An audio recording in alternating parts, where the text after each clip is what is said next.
Okay.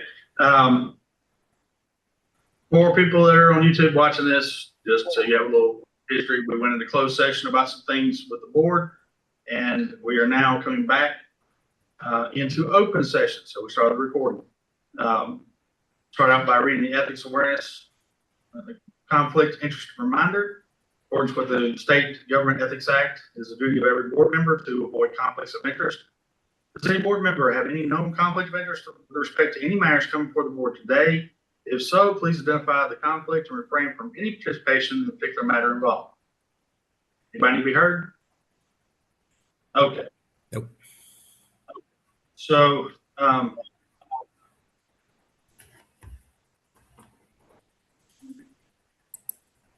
yeah, we don't need a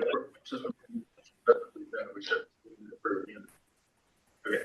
So, we did make a motion and move the item on the agenda for legal report to just after the ethics awareness statement. That was the second time I read it. So it's now going to be open to public comment. Before we begin the public comment portion of today's meeting, I would like to review the guidelines for participation. Each speaker is limited to 5 minutes. Please state your name for the record before beginning your comments. Speakers are expected to address the board respectfully and confine remarks to matters within the board's authority. Please be advised that this is a public comment period. While board members may be present and listening, questions directed to individual board members will not be answered during this time unless permission is granted by the chair. The purpose of the segment is to allow the board to hear from the public, not to engage in dialogue.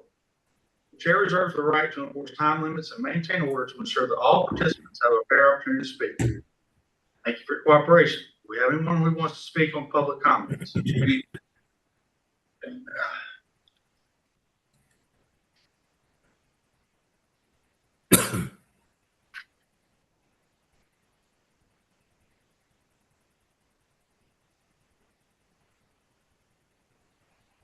Good afternoon. My name is Kenneth Wayne, license number 2137. Under North Carolina General Statute 132-1, I'm formally handing this board a bound document addendum covering items 27 through 41 for immediate inclusion in the permanent public record, alongside with a digital flash drive containing matching transcripts and evidence. This board routinely claims its purpose under General Statute 74F-2 is to protect public safety and welfare. In reality, a regulatory body cannot physically protect anyone. True safety relies entirely on common sense consumer verification tools and strictly enforced penalties. Your explicit statutory duty under General Statute 74F-6 is to administer and enforce the provisions of this chapter, specifically the mandating advertising disclosures required by General Statute 74F-12B. By intentionally blocking low-cost proactive transparency rules, your administrative records confirm you are doing the exact opposite of what the General Assembly needed. Under General Statute 74F-12, locksmiths must display a valid license number on every advertisement. Because you refuse to proactively enforce this, non-compliant advertisers are now the dominant majority in North Carolina. Enforcing this does not require complex expensive investigations. An advertising violation is self-evident on its face. To prove this, I handed this administration a list of approximately 80 operators violating these rules. Instead of executing direct compliance actions, you issued a generalized newsletter. The result was a staggering 92% failure rate. Only 8% of those violators ever complied. Think about the actual physical safety risks this creates for an unaccompanied female or an elderly person stranded alone at night. Because you refuse to enforce physical location verifications, your broken directory routes vulnerable citizens to ghost listings, including dilapidated shacks and fake addresses occupied by unrelated businesses. Furthermore, unlicensed operators exploit the lack of vehicle credential requirements by instructing consumers to meet unmarked vehicles in dark parking lots. When a citizen tries to verify who they are dealing with, the primary database fails to return relevant data when a valid license number is entered.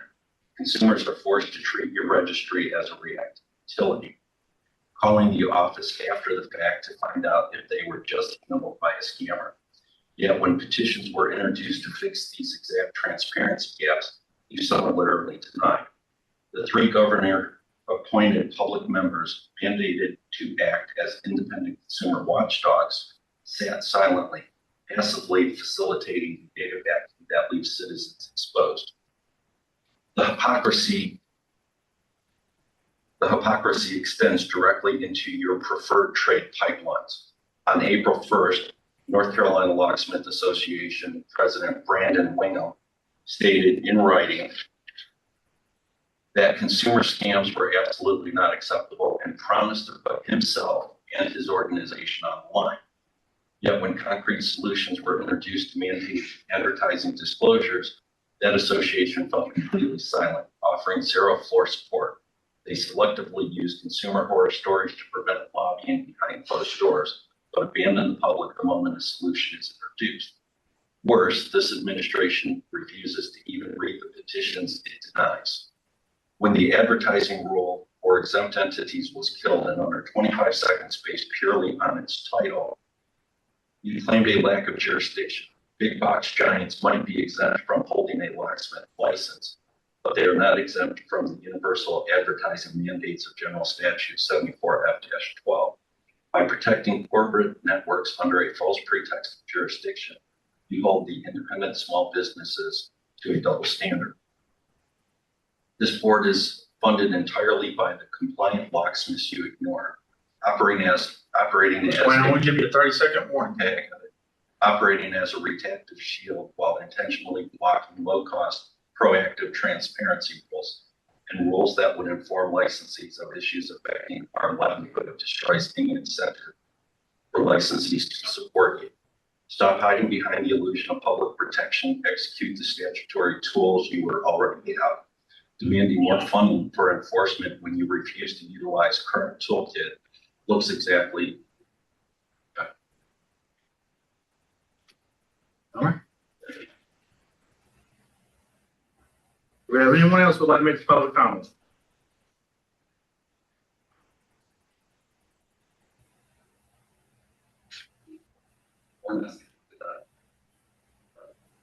It's just the expansion of our 1 through 26. It's received.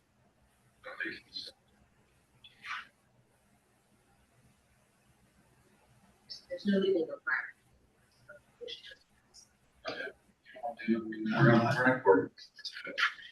Yes, sir.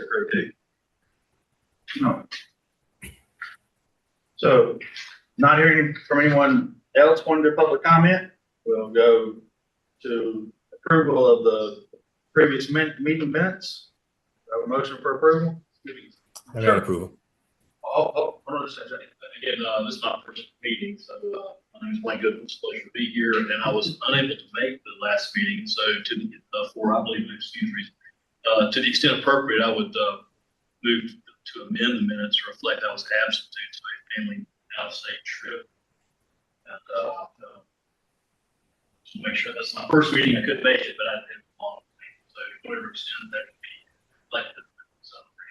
Absolutely. In fact, Mr. Goodwin had not been sworn in at this meetings. Yeah, I don't know that it's really applicable. Can we just give you all? I'm sure we can strike it. Yeah, we can just strike the fact that you're, that at that point in time you remember. I was sworn in later. Period. Yeah, so Thank you for that. so, I'll move to adopt the minutes.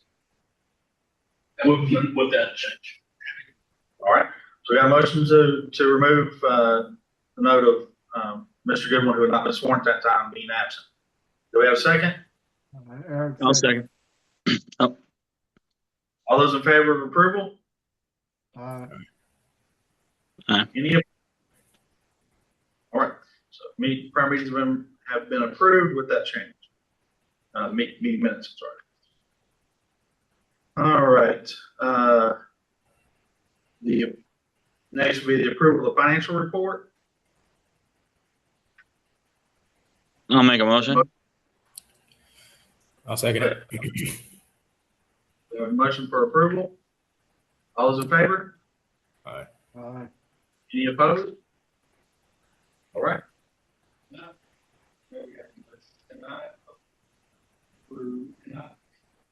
Put the budget into here for consideration. And it's included in the documents. Yeah. I'm sorry. Did not include it as a specific item. Sorry, I was gonna leave it for your time. That's, works too. That's fine. I'm too. sorry, we didn't really discuss it, but that's what I was leaving for that. Okay, cool. All right, so we've already done the legal report. Is there anything that we need to conduct open? We don't have any legal updates for you other than to say we are, continuing to move your rules that are currently under adoption through the public comment period. We don't have a readoption date yet for our periodic review of rules, but we're waiting to hear from the Rules Review Commission staff for that proposed deadline, which is likely 2 years out at this point. So no immediate action for this board to consider at this time. As far as General Assembly updates go, there are a couple of bills currently working their way through the legislature that may impact occupational licensing generally. Nothing that applies specifically to this board, but there are some tweaks and amendments to particular statutes that operate the manner in which tested cases hearings are conducted and judicial reviews of reports may be conducted, and things of that nature. So we'll continue to update you on those as those bills potentially may get enacted session laws later on in the session. Thank you. All right, next is my report. And I want to preface this by saying that more of my report is more, it is for you guys. Some of you already heard my opinion, but I want to put it in this reporting so that other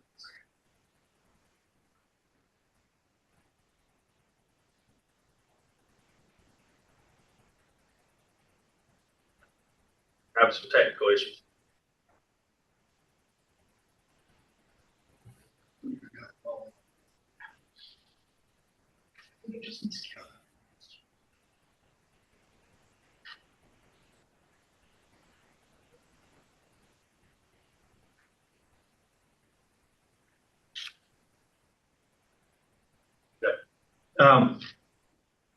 Some of the things I want to go over there again is so that people who watch this on YouTube who are not at present and it'll be here can understand some things, and I know that the majority of board members have heard my opinion on some of this stuff, and I want to kind of lay it out. There was an email sent out from a licensed locksmith to other licensed locksmiths in regards to us changing or proposing the change of Rule 0.0802, which deals with the CEUs, the exemptions and stuff like that. And originally, when this law came into the Licensing Act, there was no exemption for continuing education credit. And after several years, go back and research, I think it was 11 years, the board decided to make this rule and come up with this exemption. Even at the time when I was on the board, I thought that was completely utter ridiculous. But they did.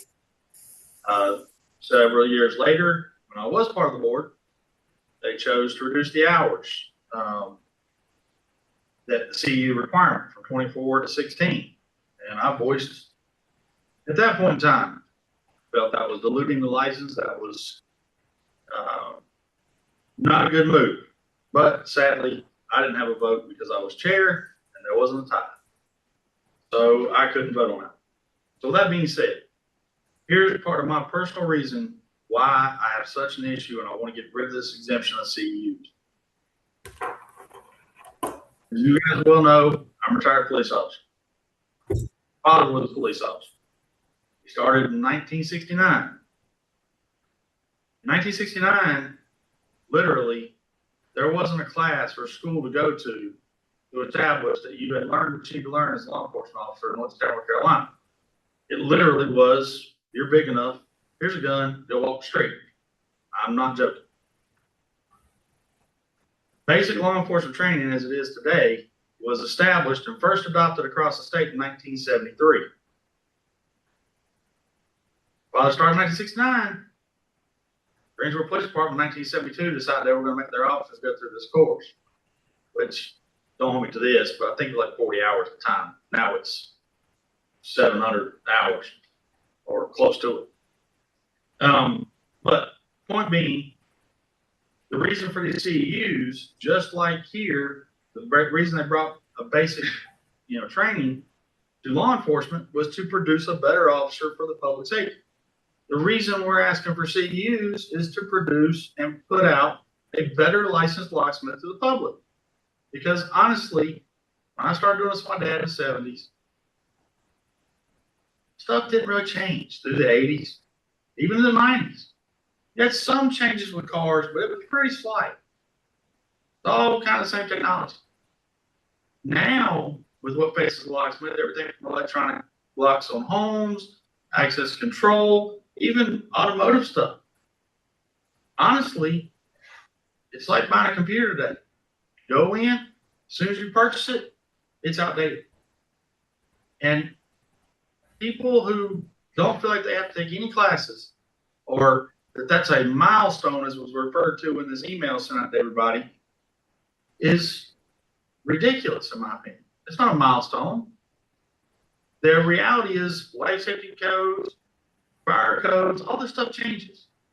And if you get to this pinnacle and decide you know everything, I can promise you within 3 to 5 years, you'll be doing something that is illegal. That was legal when you last knew about it, but it's not anymore. And so the gripe I've heard from a few people is, well, I've been exempt and blah, blah. Okay. Well, my father was exempt from taking the class because it didn't exist in 1969, but he didn't bitch and complain. He went to the class when he was told, you want to keep your job, you go do this. Back to simple. You want to keep your license? Our job is to protect the public and make the public best we can. We got enough things going against us with, as our public member here was talking about, advertising. The world of the internet is so incredibly difficult to police. It's not even fun. And to go after that when we have actual people who have suffered losses and suffered issues from active cases we've got, that's where our attention needs to be, in my opinion, not the advertising. And if as a licensed locksmith, I feel like our licensees should be the one educating the public. Don't get sucked into the fact that this advertising on the internet is legit. Figure out who you're going to use before you need it, or at least get somebody who you're comfortable with that you call for advice. I encourage my customers, I don't care if you're in California or you're in South Carolina or wherever, they need somebody, call me. I'll find somebody for you. I'll find somebody reputable. Don't go to Google, because Google will mess you over. And I think it's up to us as licensees to educate the public. It's us as a board to try and put into its concept as best we can to put people with that mentality and that forethought from a licensed perspective and gain value to the license. They're only going to do that when they continue their education and they stay up to date on stuff. So anyway, I'm going to get off my soapbox.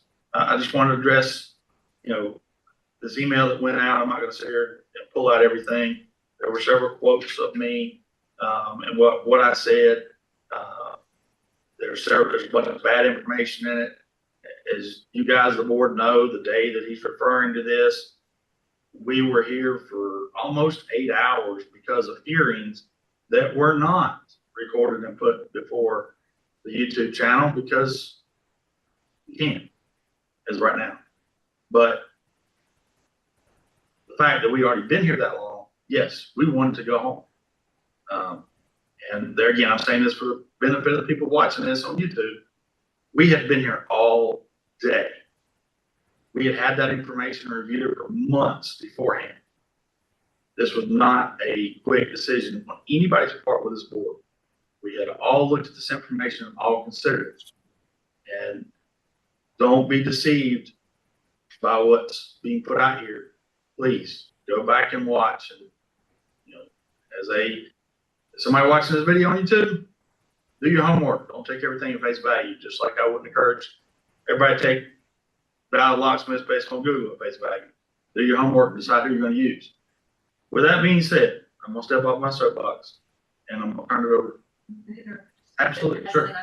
Thank you.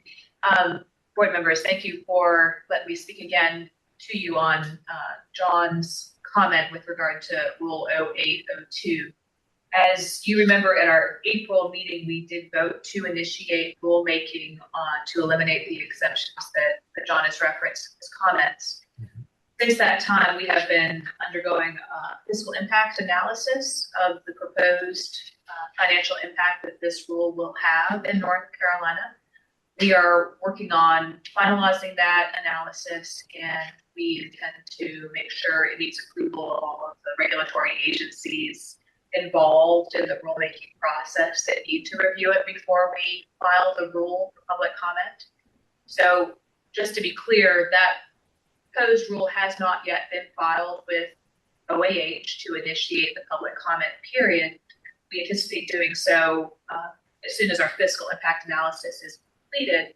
And once that rule is filed, notice will be sent out to all of the board's interested parties to make sure they know the public comment period is open, that they can send written public comments to the board on this proposed amendment to Rule 0802, and that they'll have an opportunity to come before the board to give oral comments at a public hearing if they have feedback that they wish the board to consider as well, as to whether the board ultimately at the end of the public comment period should make these amendments and file them with the Rules Review Commission.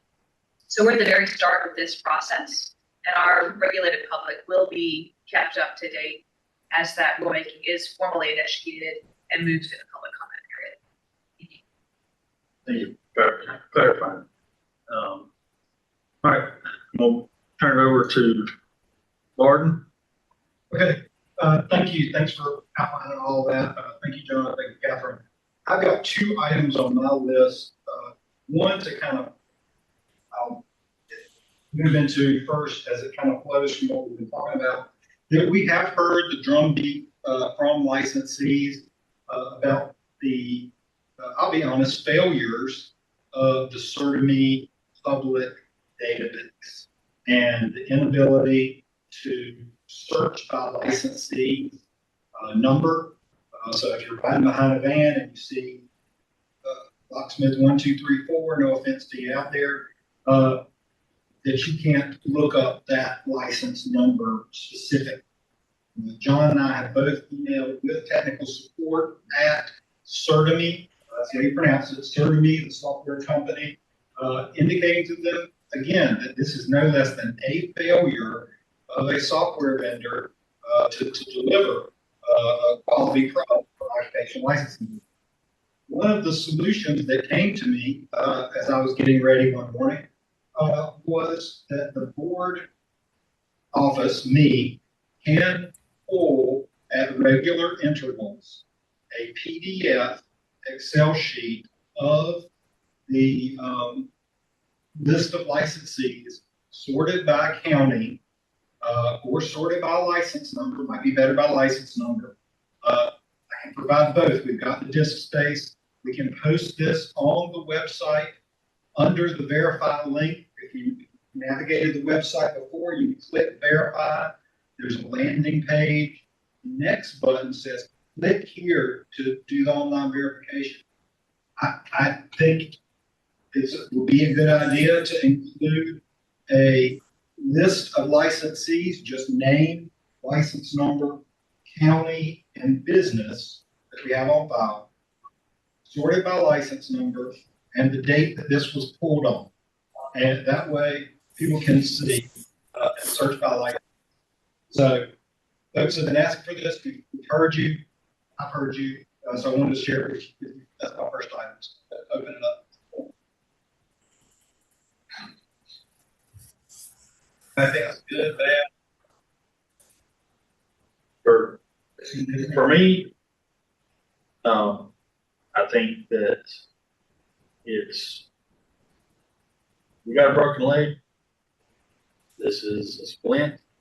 Oh, yeah. To try and a broken tree limb that we're going to have the fork in the limb that we broke off to use as a crutch.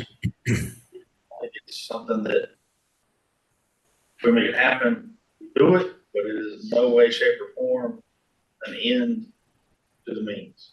We still need to keep up, and I don't use the word harass, but attempt to strongly encourage Certamine to assist us with solving the issue. And if they don't respond appropriately, once we get into a better financial situation, we explore other options.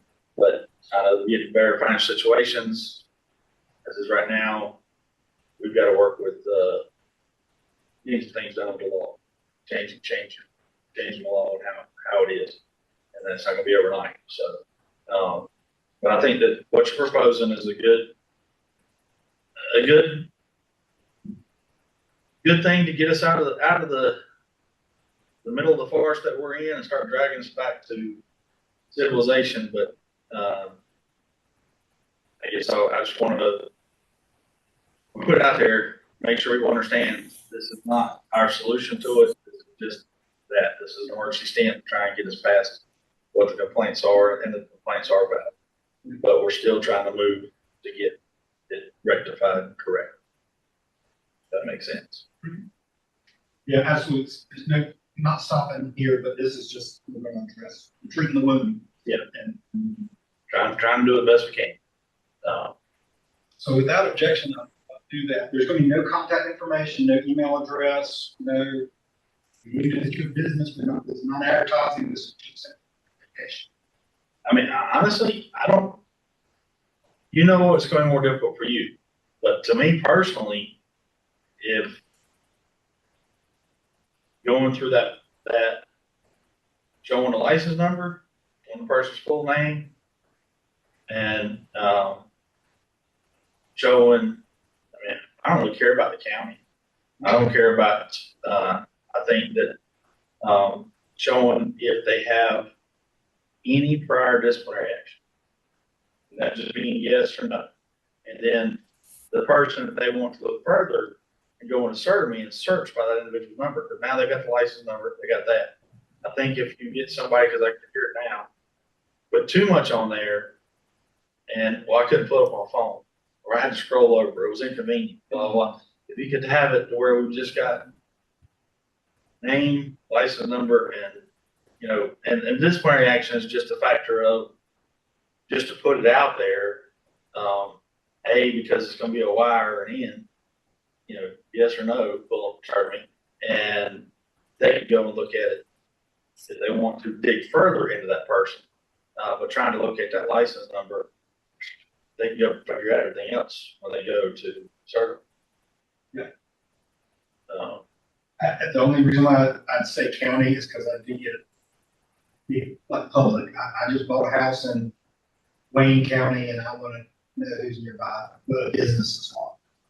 That'd be honored. So it'd be for the customers. That would be. But there again, even listen in the counties, most guys do multiple counties. So it'd be incumbent on the customer to say, well, I live in between Durham and Wake County. Let me see who's around. Can you search that way in Certamine? I haven't tried it by county. I know a long time ago we did it, but No. No, you cannot insert me except by name.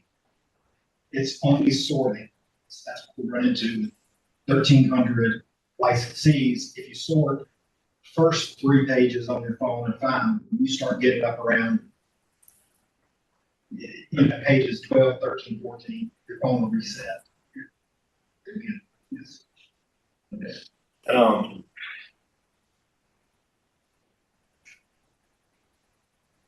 I mean, if you feel like that's that way, but you would, if that's something you from your position, you thought you'd be put included, as far as I'm concerned. And I don't think anybody's opposed to that. Let me know. I think that there again, if we keep it as few appeals as possible, I think that'll work better for the public than getting a whole bunch of fields like we used to. Can I move to the next topic? Is there an objection? Anybody want to be heard or give guys? No, as you said, I think it's a good way to just kind of offset some of the issues that we're having with that. Just make it a little bit easier for them to find it and then go from there. I mean, I don't know how many people are actually going to look at one thing and then have to go to something else, but I think it's just a stopgap to eliminate the chatter as far as that goes. So I think it's a good idea. I don't know. I was thinking about also just to add whether on the spreadsheet, whether the licensee is current or expired. So I don't know if that's something that might be considered too. So this way, if you do it by county and they come up with a name, but the license is expired, they could go right to the next person without having to really delve more into looking for any more information. The only thing I'll say about it, Jack, is years ago, before starting, when the way it was on here, because Barton's not updating it every day, so right, put some. Yeah, that's true. I think about that. Expired yesterday, but got their stuff done today, and with Barton being in the situation he's in with all these public records requests. By the way, the rules are, if we received it before that date, but Martin didn't get a chance to get it in and get it entered into the system and approved, then the person went late. They weren't expired. And I just wouldn't want. We got enough right now. Barrels pointed at us that, in my opinion, shouldn't be. But presenting these things, I don't want to give somebody a legitimate. Where if you put in there that I'm expired, but yet you go to certain meeting, you show where I'm active, but because that was done last month and it showed me expired at the time, and I lost that customer, and that's their excuse, then they got a legitimate issue with us. Enough disclaimer around it. Like this was pulled on this date. Refer to the certainty for real. I mean, there again, if it's, I'll put that to the attorney to come argue in court. It's not going to be me. And I'm all about going the safest, fastest way to get there. I have no opposition to what Jack's proposing. I just don't want to get into that. Maybe from my standpoint, an imaginary, unrealized fear that we could come up being responsible. See, I was in, time with the renewals. Then somebody's watching. yeah. See, I was thinking in terms of that it's if it's not being regularly updated, and I get that, I understand perfectly. It's something that you have to have something in place to be able to be actively staying on top of that. So I get your point. You're absolutely right about that.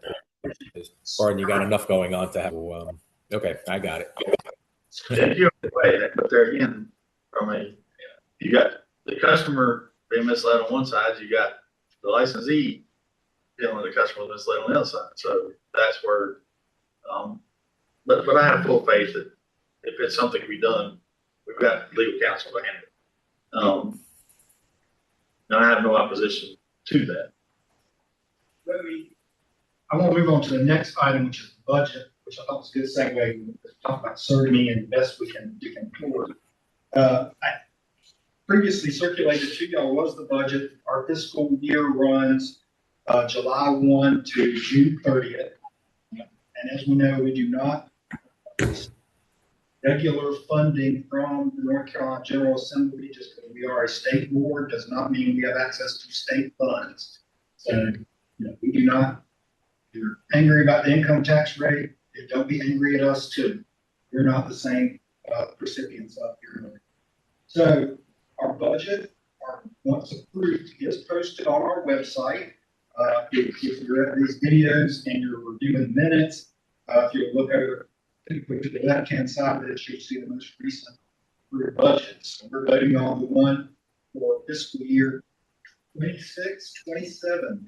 We're saying. If you look at our projected annual revenues, we look at that we will bring in revenues of we're estimating about $250,000 total.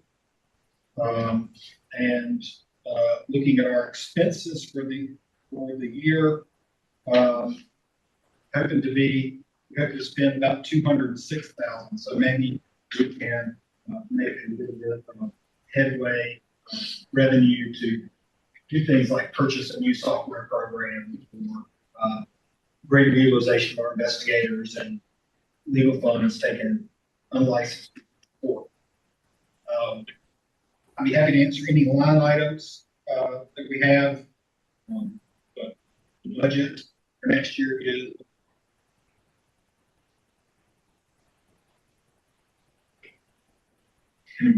you may notice, and I'm just talking here, in the expenses, we're required by state law to be audited every year.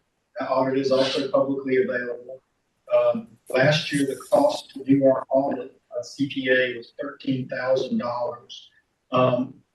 There is a provision that if your budget is below a certain level, you can do a financial review.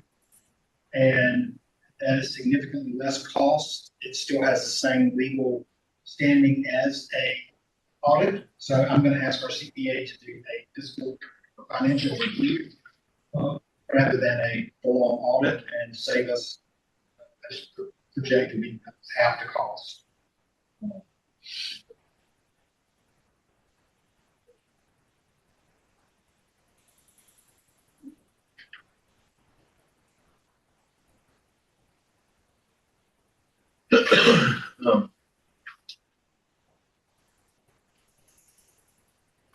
One thing, and I don't know if we looked into it or not, but it's becoming more and more commonplace. I know the state's doing it. I just renew my tags. There now, when you use a charge card, there's a convenience fee. Is there a way? Again, maybe more to the legal, to the accountant, whatever. But is there a way that we can do that kind of offset? Because what I'm seeing is we spend about $4,300 close to it in credit card fees. That's the inside to cover it. We can get rid of that. I mean, that's another $400-300 we can use other places. And I think it's becoming so commonplace now. I don't think it's really going to hit a whole lot of back pressure, I guess that's the best way to put it. Like I said, even the state's doing it now where they're charging for using credit card. I don't know if that's something we could pull website. And if it's even been going with a flat fee or if it's something we just switch credit card processors where they charge it. So that's as they work with the state for very many half years. One reason why they changed such that public now pays these credit card fees because initially the amount wasn't much because people were doing online activity once the pandemic, and thereafter the state and just general folks have wanted to do things online. The cost to the state budget and to individual state agencies, DMV, for example, is one there. The cost they were eating back to the millions of dollars a year just for bank charges. So the decision was just like the private sector was to pass it through and assess the credit card fees to the consumer user. You're right, just following the state's direction. Legal says it's okay. There's a provision in statute that allows courts to do that. All right, I'll work with. All right. So other than that, that's only input I had. Trying to trade a few dollars here and there.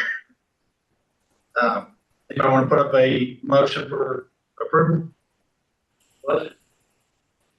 Yeah, I'll make that motion. I think that's a pretty good idea as far as possibly saving some money there. So I'll make a motion to look further into that. Have a second, Eric? Okay. Did you second it? Eric, second. All those in favor of the approval, the budget? Like Jack's motion was to approve board staff the change collection for the users to bear the cost of credit card. I want to make sure that motion. Okay. As I said, to keep in line. So just for clarification, Jack, is your motion just to look into the credit card fees and dealing with that issue to try and recover some of that? Or is it the approval of the budget and to do that? I'm sorry. Yes, the approval of the budget as well as that. Yes. Okay. And Eric, when you're seconding that. Still second, yes, sir. All right. So for clarity, we're now saying that the approval of the budget and looking into some recoup of the credit card fees. All those in favor? Aye. Any opposition? All right. So the budget is going to carry. It's approved. All right. So, and I want to jump back to mine just a second because I'm feeling very rude now because I got on my soapbox and I stopped looking around. This is Wayne Goodwin. He is a new member to us. He has quite an extensive history in legislature and governmental affairs.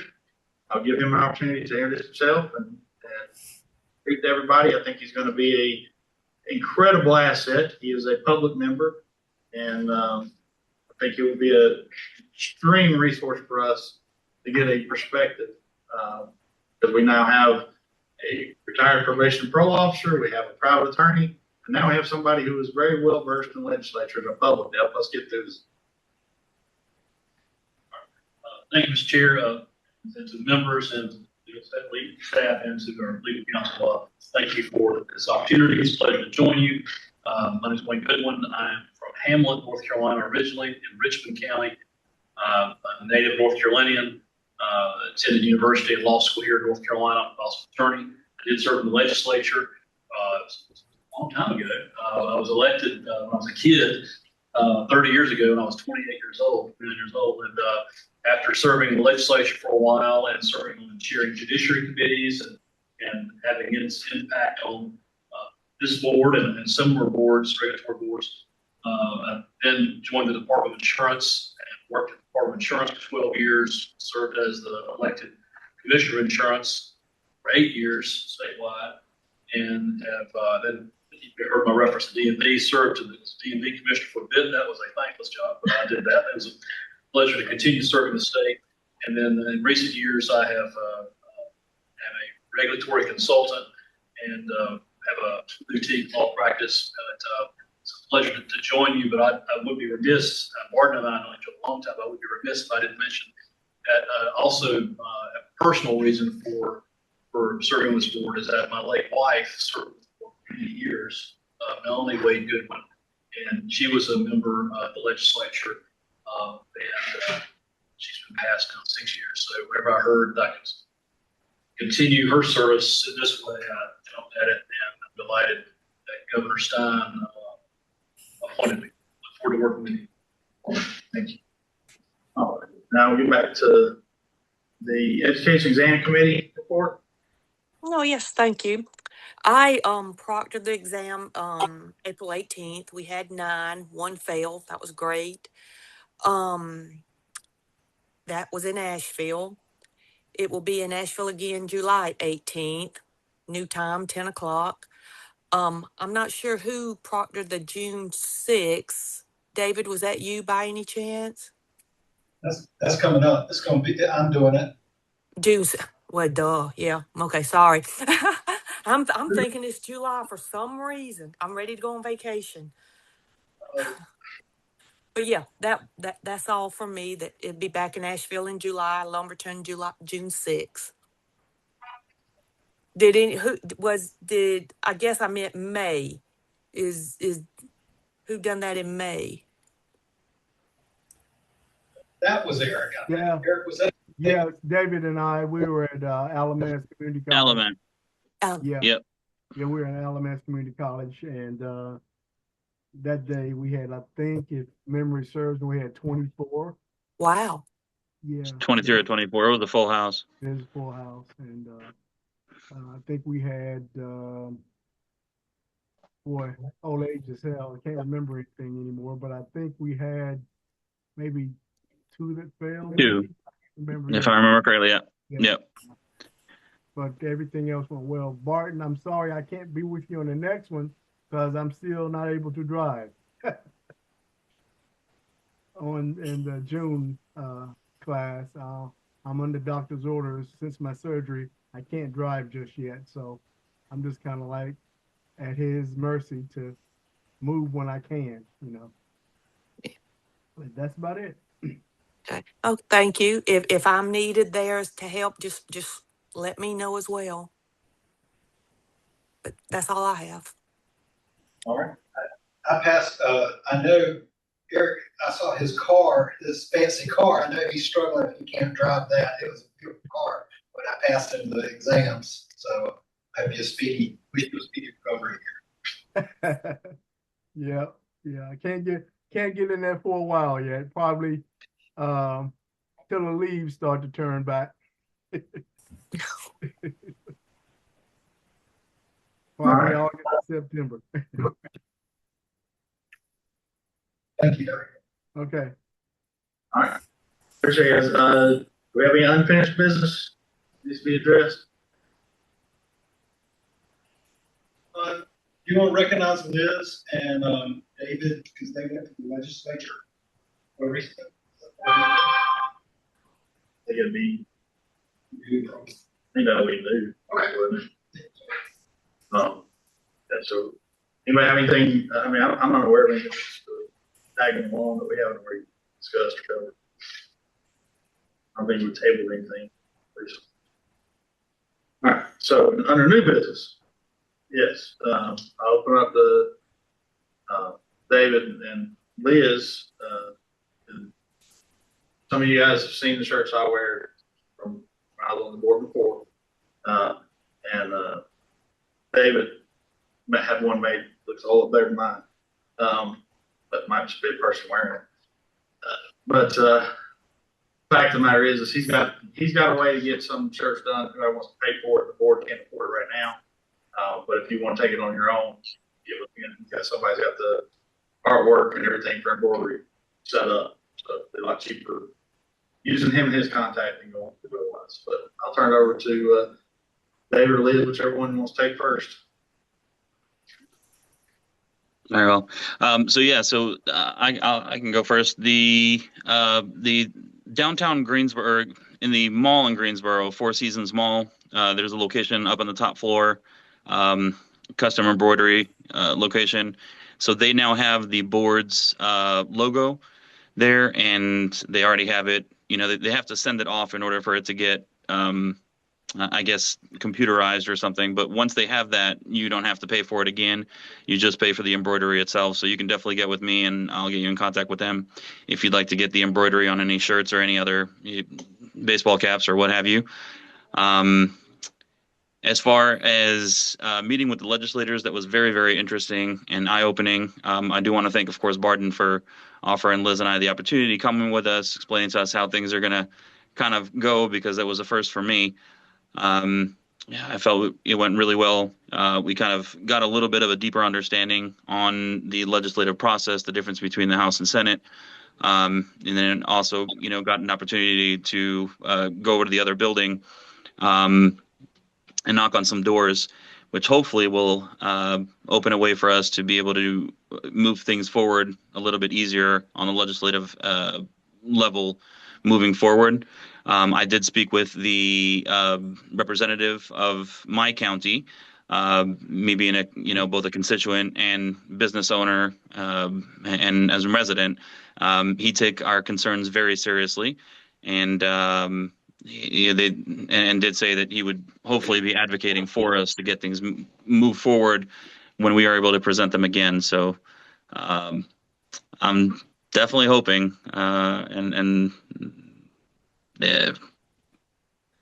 yeah, I mean, it's a different world up there. Once you get to the House and Senate level, boards like ours might not be like their top priority, but I think with enough awareness to our concerns, them being obviously our enforcement efforts, the issues of human trafficking that we brought up, which are definitely even greater concerns to those on that level.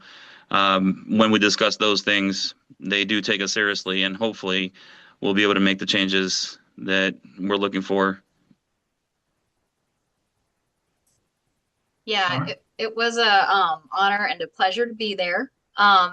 I learned a lot. It was a lot of hearing about how the representatives try to tune into the communities and listen to our needs and address those needs. But it sounded like everything is slow moving. Um, but as a small business owner and a board member, that was nice to witness. I did actually have an idea just now, unrelated, about what he just said about the embroidery and the shirts and things. I know that, the board, gets funding through, license renewal fees and things. But I was wondering if we were to, maybe get merchandise saying things like, support our licensed locksmiths and things. Would we be able to potentially sell that merchandise to licensed locksmiths and whoever wants to support that cause in benefit of bolstering our board budget? I can answer it for you because I've been on that pathway quite a while, and I got another rabbit hole I'm trying now. I'm digging, but I haven't gotten very far. I'm trying to dig on another hole that was already there, and it's not proving fruitful, so I'm going to have to go back to creating a hole. But there is some things that we can possibly entertain through forming a foundation, through forming a nonprofit that people can donate to, and that nonprofit and that foundation can get funneled to the board. But there again, I can't emphasize this enough. I am literally swiping the ground trying to figure out how to dig the hole. And I have not gotten very far in it. But to my understanding at this point in time, that is a possibility. But it's got to be dug into to figure out all the logistics behind it and to make sure everything's legal in the way that it's done. The avenue, honestly, complete transparency, because as we know, the law requires one of us to be a member of a state level locksmith association. And so I bit the bullet because we didn't have anybody. So I came onto it. Well, through my membership in that's why I say I was trying to dig a hole. I tried to be able to get that association to do what we need done at the legislative side as far as lobbying, with me being a member of that, not as this board. But I haven't been real successful getting that moving. So, yeah, your idea is not new. I'm glad that you've got that idea, because that means that some level we're on the same brain wavelength, and maybe two working can get somewhere with it. But If Not I trying- can help in any way in that vein, lending time and energy into that, I'd be happy to, because I feel like that's something very needed. Yeah, like I said, it's a way that, we're trying to figure out any way we can to get some more funding to help with the enforcement, help with stuff going on with this board, because honestly, we're maxed out. We're Yeah. red line charge and not be able to lobby and not be able to do things. A foundation could lobby, potentially. But there's a lot of logistics involved with that. Carefully. So anyway, anything else? Sorry. I'm not ready. I don't have anything else. No. All right. Anybody else have anything? Nope. I will tell you this. I know that in the beginning of the year, we didn't have a full roster. We do now. And so a lot of people had to do some doubling up on the committees that they were on or that they are on. If anybody wants to dial that back, let me know. And because I'm going to start poking and getting some people that we got on roster now we didn't have and putting them in some of those places too. So if anybody has any interest in coming off of a committee or multiple, whatever, let me know. And we're going to start rearranging a little bit for that. Because I know how hard it is to do one, let alone some of you have three that you're on. All right. And you just email Bart and let me know how you're going to do it. Next meeting is scheduled is August 5th. After that, October 2nd, or 7th of December 2nd. Of course, December 2nd is when we'll have elections for the executive committee. With that being said, do I have a motion for adjournment? Just point of clarification, did we approve the agenda? Yeah, I didn't. We did. Did we approve the agenda today? Yes, we did. Okay, I missed it. I'm sorry. Thank you. That's fine. We approved it when we were in closed session. Okay. Before the closed session, that's when we approved it. We moved. All right. So we have I'll make a motion to adjourn. all right. Have a second. Second. Get that thing. All right. All in favor of adjournment? All right. Any? All right, guys. I look forward to seeing everybody August. Thanks, everybody. Thank you. All right. Thank you. Take care. Good seeing you. Bye-bye. Bye-bye.